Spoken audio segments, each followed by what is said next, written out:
এই সেই বাইতুল মুকাররম দেখছো, কোথায় নিয়ে আইছি ঘুরতি তোমাকে। দেখছি তো।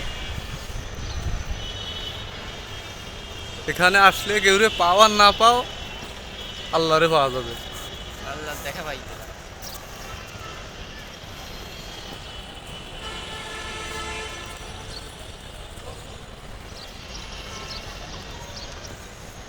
দাদা, আইম ভাই কোথায়?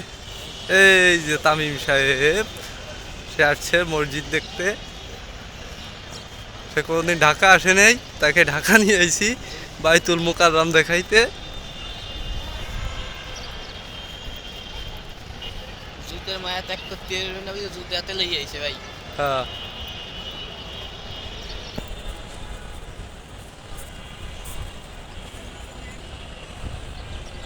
তামিম ইকবাল।